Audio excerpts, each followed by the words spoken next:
At our annual Christmas dinner, my grandfather Arthur slammed his hand down so hard the china rattled.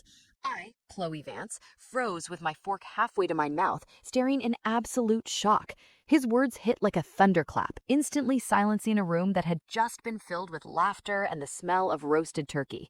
He stared straight across the table, his voice as sharp as a cold knife. Why is a complete stranger running the massive Chicago logistics company I put in Chloe's name 4 years ago? He demanded. I kept my voice shaky, asking him what he was talking about since I didn't have a dollar to my name. The silence was suffocating.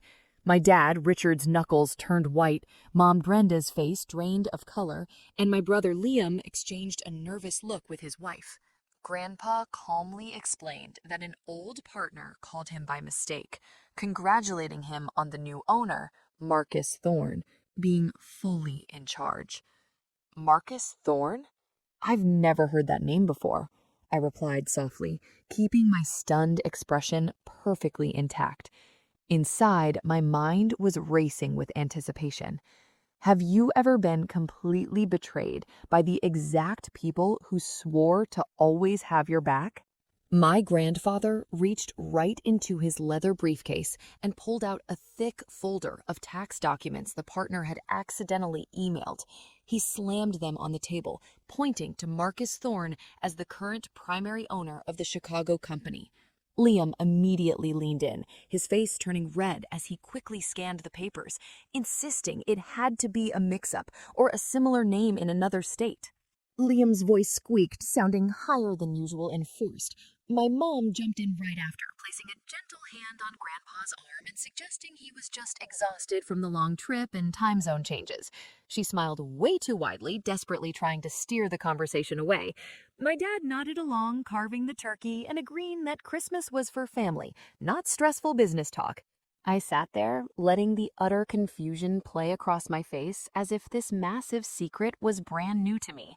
My mind raced, but I kept my tone soft and totally bewildered. I told them how the past 4 years had been nothing but a struggle after college, scraping by in a tiny, run-down apartment on the outskirts of the city where the walls were thin and the heating barely worked during the brutal winters. There were months when cheap instant noodles were my main meal, stretched out with whatever discount vegetables I could find. One Christmas, I could only afford off-brand dollar store cookies wrapped in leftover newspaper because I had absolutely no money for gift paper. I looked around the silent table and asked quietly why no one ever mentioned this multi-million-dollar company if it was truly mine. My voice cracked just enough to completely sell the shock and hurt. Grandpa picked up from there, explaining how the partner assumed he was still overseeing things and mentioned how well Marcus Thorne was expanding the facilities and securing massive new transport contracts. Liam shifted uncomfortably in his chair, muttering vague excuses about how emails and calls get their wires crossed in the corporate world. Harper stayed unusually quiet beside my brother, just focusing entirely on pushing the food around her plate. Mom kept glancing nervously at Dad, who cleared his throat and weakly suggested we all have some dessert to lighten the incredibly heavy mood. I pressed a little more, innocently asking Grandpa if the partner had said anything else specific about the sudden ownership change that stripped me of my asset.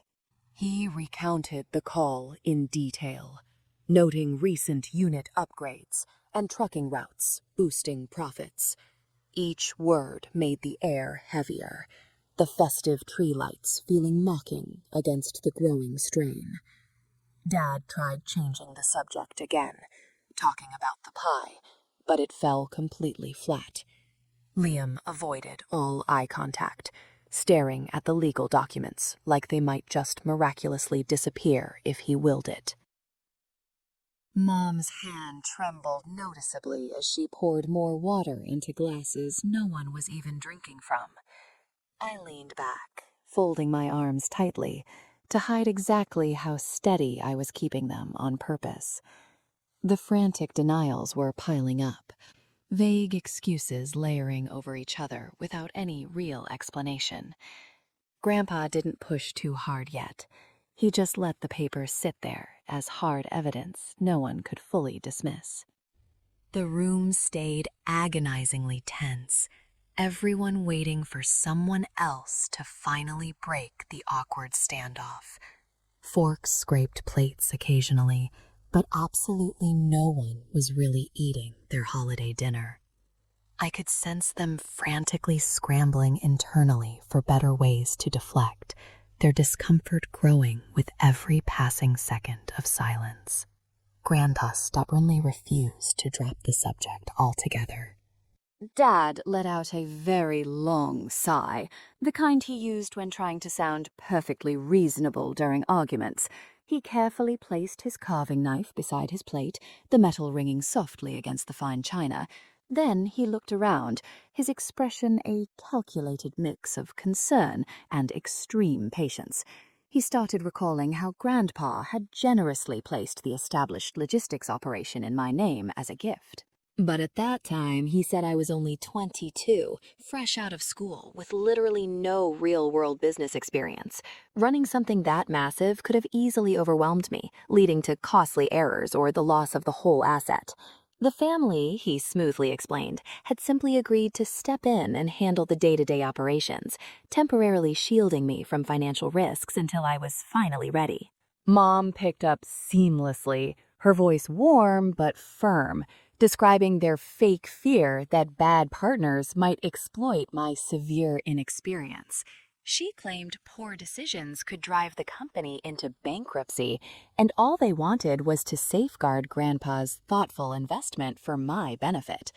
Liam nodded vigorously from across the table, backing them up and calling it a collective, purely protective family choice. No one wanted to see me struggle with heavy responsibility so early in life, they shamelessly claimed. Harper sat quietly next to him, her gaze lowered to avoid the rapidly growing tension in the dining room. I allowed deep pain to surface on my face, my brows furrowing as if I was processing this massive betrayal for the very first time. Leaning forward, I asked what temporary management actually entailed. Had they made all these decisions without my input? And why exclude me entirely if the intent was just protection? Dad quickly reassured me it involved only routine oversight, paying vendors and keeping profits safely reinvested. Nothing permanent, he stressed, promising control would transfer back whenever I felt equipped. Mom echoed that they avoided involving me just to prevent any added personal stress. Liam added they monitored performance closely to ensure steady growth without unnecessary complications. Grandpa interrupted calmly, shaking his head and gesturing to the documents, noting the filings indicated a complete ownership shift, not a provisional trust. Dad's forehead creased as he nervously suggested possible administrative updates for tax purposes that didn't actually alter the underlying family control. Mom quickly agreed, mentioning how corporate structures sometimes required formal adjustments for strict liability reasons. I questioned softly how those adjustments somehow ended with a complete stranger listed as the primary owner if everything remained family held. My tone carried deep hurt and confusion, my eyes actually glistening with fake tears to really heighten the dramatic effect on my scheming relatives.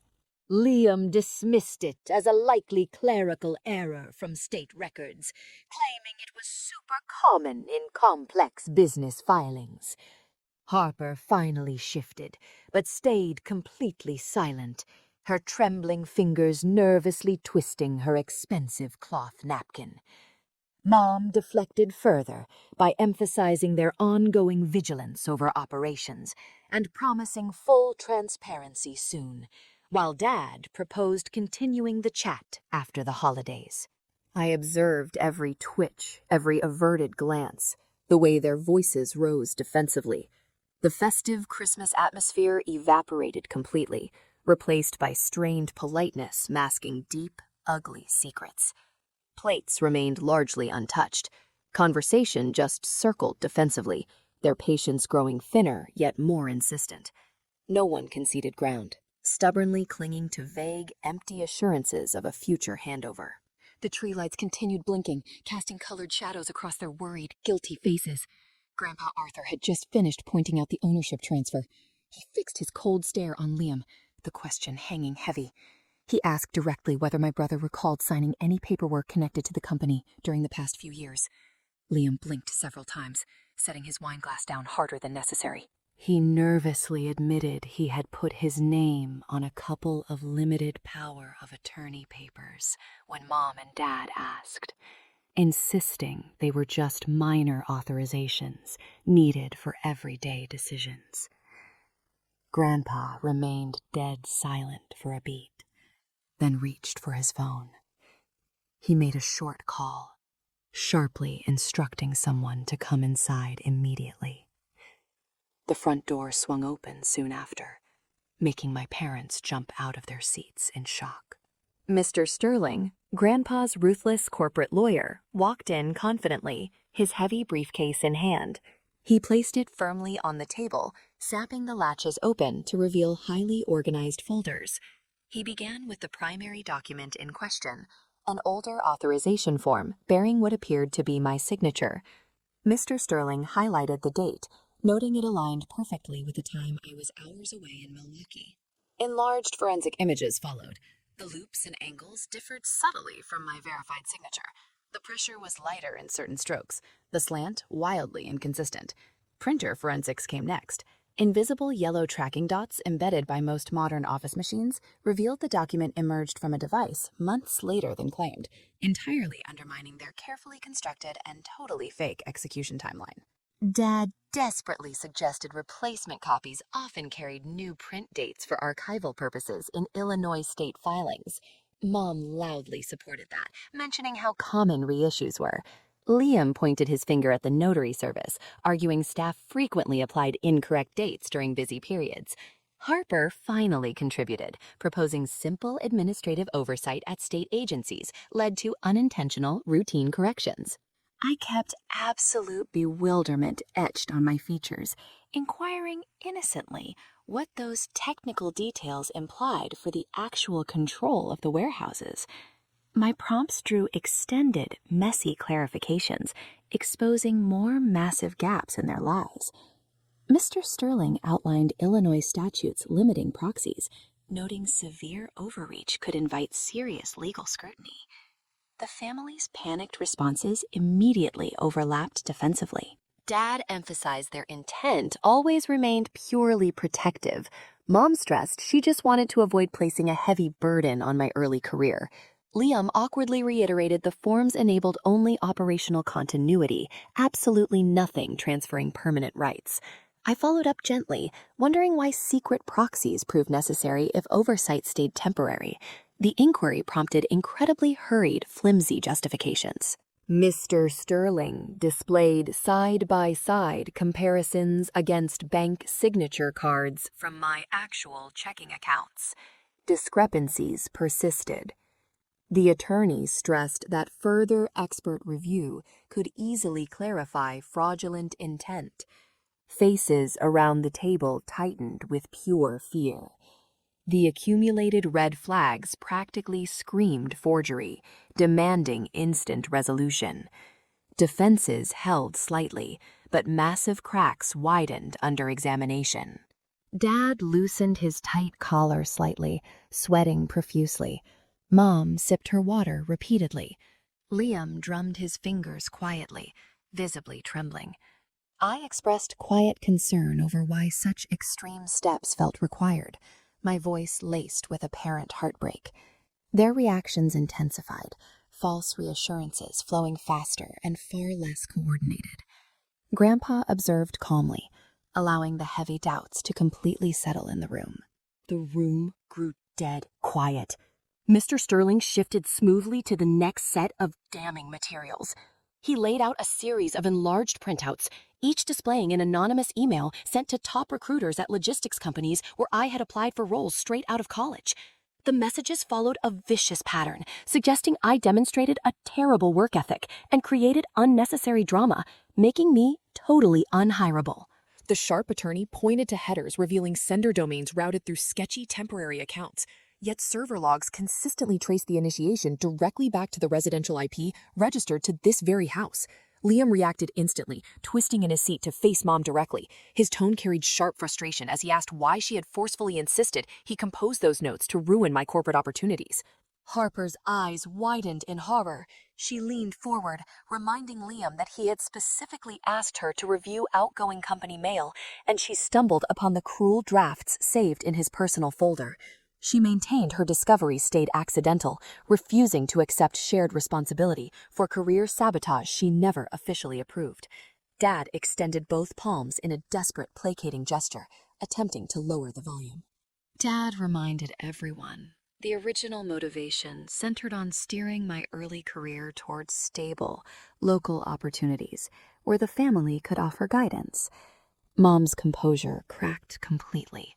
Tears gathered in her eyes as she explained the constant worry over distance, claiming those vicious communications intended only to eliminate job options that might strand me in unfamiliar, distant cities without their loving support.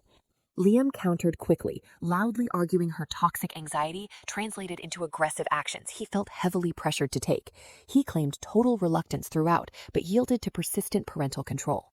Harper challenged that false narrative, recalling secret conversations where Liam expressed utter confidence the approach would ultimately benefit everyone financially by keeping me entirely dependent on them long term. I stayed perfectly motionless, absorbing every glorious nuance. The way their panicked voices overlapped in wild defense gestures, their faces flushing with a pathetic mix of defensiveness and regret. Occasional prompts from me, phrased as confused questions about particular rejected applications, elicited even more detailed recollections, significantly widening their exposed coordination. Dad's moderating attempts completely failed.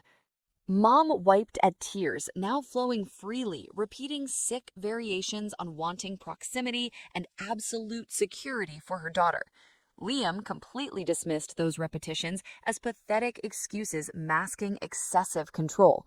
He aggressively shifted the blame toward parental initiative while heavily minimizing his execution role. Harper distanced herself further, expressing utter disappointment in Liam for hiding the full, twisted scope. Grandpa just watched impassively. Mr. Sterling expertly arranged timestamps chronologically, illustrating their sabotage patterns' consistency over multiple hiring cycles. Their frantic responses totally fragmented. Liam conceded composition but downplayed influence. Mom acknowledged her cruel input yet desperately reframed it as gentle suggestion. Internal recriminations thoroughly dominated the chaotic dining room discussion.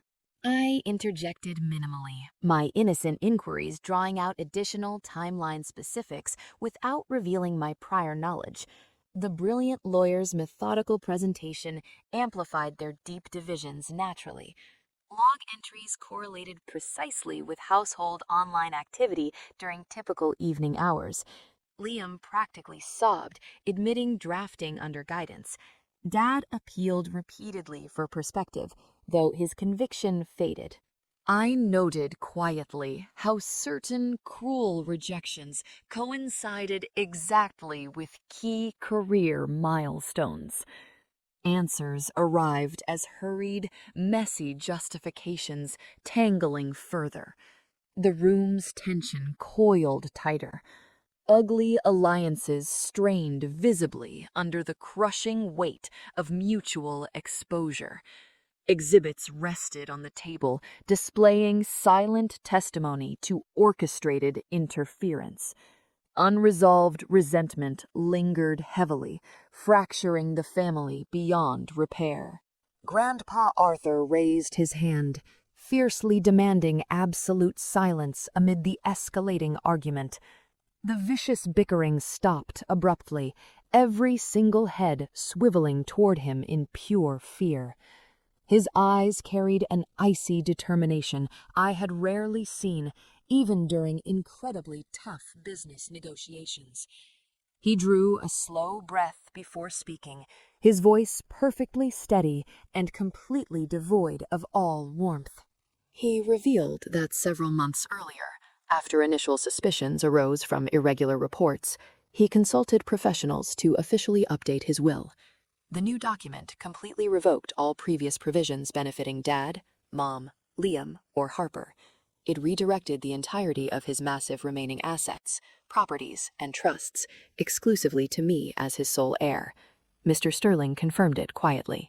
Mr. Sterling displayed enlarged forensic comparisons of the forged contract signature, transferring my Chicago logistics company to Marcus Thorne.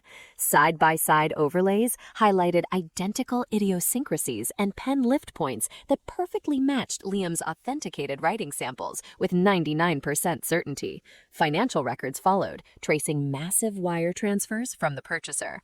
The money went right into a joint account controlled by my parents, categorized explicitly as a business asset sale. Liam's resistance crumbled visibly. Slumping, he finally confessed to the full, sick scheme. They orchestrated the outright sale to generate urgent capital, staving off imminent foreclosure on Dad's struggling construction company that faced crippling supplier liens and heavy bank demands. Harper's involvement emerged next. She had leveraged industry connections to identify Marcus Thorne as a discreet buyer capable of closing rapidly without due diligence. Mom let out a choked sound, pressing trembling fingers to her lips, while Dad gripped the table edge. Harper's tears began flowing freely, pathetic protests tumbling out that her role stayed limited to introductions, never document preparation. Grandpa responded without raising his volume, emphasizing the coordinated deception spanned years, interfering with my independence while ruthlessly exploiting the gift intended solely for my security. Mr. Sterling outlined applicable Illinois statutes calmly, noting forgery and fraud carried very serious penalties. Suddenly, a deliberate, heavy knock resonated from the front entrance. Grandpa simply nodded. 2 police officers in full uniform stepped inside the dining room, badges visible and their demeanor highly professional yet firm. They explained their arrival stemmed from a prior filing of a suspected document fraud complaint. One began photographing the exhibits, while the other formally served summonses to Liam and Dad. The notices required immediate attendance for an investigative interview. Harper dissolved into open sobbing, desperately clutching Liam's sleeve while pleading with officers that this misunderstanding could resolve privately. Mom's legs gave way slightly as she sank deeper into her seat, her tear-stained face buried in her shaking hands. Dad accepted the service mechanically, his eyes fixed downward, while Liam blankly whispered fragmented apologies about sheer desperation. I waited until the officers completed their protocol before speaking, my voice emerging perfectly even and stripped of all earlier pretense. I stated plainly they had prioritized their lavish lifestyle over my future, liquidating what was never theirs to spend. Serious consequences now followed inevitably, with absolutely zero leniency from me. The officers advised them to retain legal counsel promptly. Heavy quiet descended again, the cheerful holiday music from a distant speaker feeling absurdly out of place. Mom extended a trembling hand, murmuring broken appeals for family healing, despite her massive heirs. Dad echoed faintly, referencing financial pressures that clouded his judgment. Harper continued crying, while Liam remained mute, his head bowed in apparent defeat as his life crashed down. Grandpa gathered the scattered pages methodically, while Mr. Sterling secured his materials, offering measured closure remarks. I coldly reiterated the decision rested entirely with them years ago, and mercy required genuine remorse. That was simply impossible here. No further words passed. The evening dissolved into a fractured aftermath, bonds severed beyond repair. A full year of legal proceedings followed. Marcus Thorne's legal team argued he purchased the company in good faith, reducing my recoverable amount to a partial restitution rather than full value. The settlement provided a foundation, but far short of restoring everything lost over those stolen years. My former family's world unraveled. Dad's construction business folded under extreme debt and new legal fees, forcing a Chapter 7 liquidation. Mom and Dad sold the family home, downsizing to a modest rental apartment on the edge of town, where holiday decorations no longer appeared. Liam faced consequences from the fraud investigation, with strict probation terms and massive restitution orders ruining his finances. Harper filed for a messy divorce midway through the process, citing irreconcilable differences and moving far away to escape the scandal. I boldly redirected every dollar of the settlement into launching a smaller logistics venture focused on mini cold storage units around the greater Chicago area.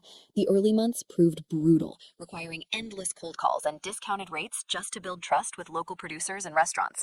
Capital stretched dangerously thin, but cash flow stabilized gradually through persistent networking and reliable service. Grandpa Arthur relocated to a comfortable condo nearby, offering invaluable informal advice drawn from his long career, without ever overstepping. He joined occasional site visits, his immense pride evident as my operation successfully expanded. Contact with my terrible parents and brothers ceased entirely. I deleted their pathetic apologies unread, recognizing that true healing required absolute, firm boundaries. From the small office of my thriving new company, I started posting my wild story anonymously on an online forum dedicated to financial exploitation by relatives. One evening, I noticed a private message from a young woman dealing with her brother stealing her inheritance using forged documents. We exchanged messages, and I freely shared my gathered legal resources and clever tips on gathering secret bank records. Her case miraculously concluded in her favor, with the judge ordering title restoration and hefty compensatory damages. Similar outreach followed gradually from across the country. A man in Colorado contacted me about stolen trusts, and a sister in Florida described an aunt liquidating shared accounts. I carved out weekend hours for free virtual consultations, reviewing documents and suggesting attorney questions. Grandpa Arthur became a regular morning visitor to my office, bringing coffee and settling into the extra chair to discuss market trends. Conversations often drifted to reflections on justice. He acknowledged the path proved far rockier than my initial righteous anger suggested. Yet he emphasized the incredible growth he observed in my handling of massive setbacks, decisions grounded firmly in real experience. Christmas evolved in meaning entirely. The date no longer evoking forced gatherings or hidden toxic agendas. It served instead as a powerful annual reminder to fiercely prioritize my self-preservation.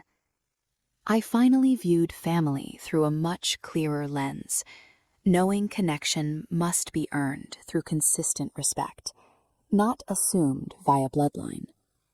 The betrayal's sting dulled, replaced by my new, powerful purpose. The core lessons settled permanently. Deep kinship carries no automatic entitlement to blind loyalty, and protection always begins internally. Cutting contact wasn't cruelty. It enabled my ultimate survival, growth, and eventual massive success beyond the pain. That perspective guided my business decisions and daily outlook. Life rebuilt on incredibly solid terms, carried forward with quiet, true confidence.